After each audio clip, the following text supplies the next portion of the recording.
Overseas Congress के president Sam Pitroda, जो कांग्रेस के आइडियोलॉजिकल थिंक टैंक के प्रतीक माने जाते हैं, उन्होंने आज चाइना को लेकर जिस प्रकार का बयान दिया है, उससे यह बात बहुत साफ हो गई है कि कांग्रेस पार्टी के चीन के साथ हुए करार का इजहार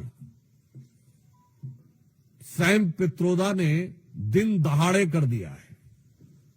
प्रत्यक्ष रूप से साफ साफ दिखाई पड़ रहा है। और ऑन द लाइटर नोट मैं कहना चाहूंगा, हिंदी में कहावत होती है, गुरु गुड़ रह गए और चेला शक्कर हो गए। मगर यहां जो चेला है वो तो गुड़ रह गए और गुरु चीनी हो गए। परंतु गंभीर बात यह है कि जिस प्रकार की बात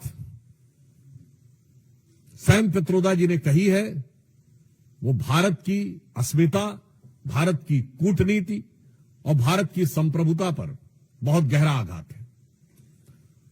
उन्होंने इस प्रकार की बात कही कि चीन के साथ तो किसी प्रकार का विवाद ही नहीं है, जैसे भारत ही अग्रसर की भूमिका में, यानी आक्रामक मुद्रा लिए हुए है।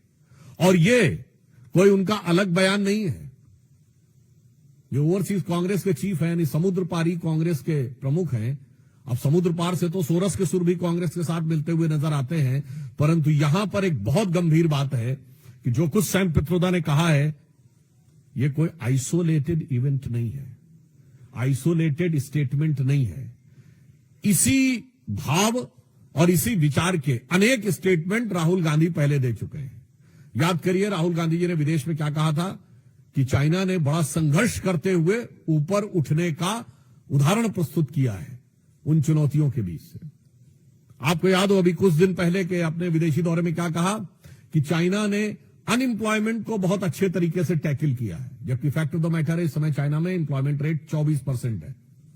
2023 में जनवरी से लेकर जुलाई के बीच में अनएम्प्लॉयमेंट रेट वहां पर बढ़ते बढ़ते हो गई 17-18%। और उन्होंने फिर जुलाई 23 से जनवरी 24 डाटा देना बंद कर दिया, फिर डाटा का बेस चेंज किया और जनवरी से लेकर अगस्त के बीच में किया, फिर बदले बेस पर भी वो 24% हो गई। मगर राहुल गांधी जी को उसमें बहुत महान चीज नजर आती है। फिर याद करिए, यही लोग कहते थे कि चाइना में प्रेस फ्रीडम इंडेक्स में हमसे ऊपर है, जबकि चाइना के डिफेंस मिनिस्टर ली शॉन्गफू गायब हो गए, चाइना के फॉरेन मिनिस्टर क्विंग गैंग गायब हो गए, वहां की सबसे बड़ी कंपनी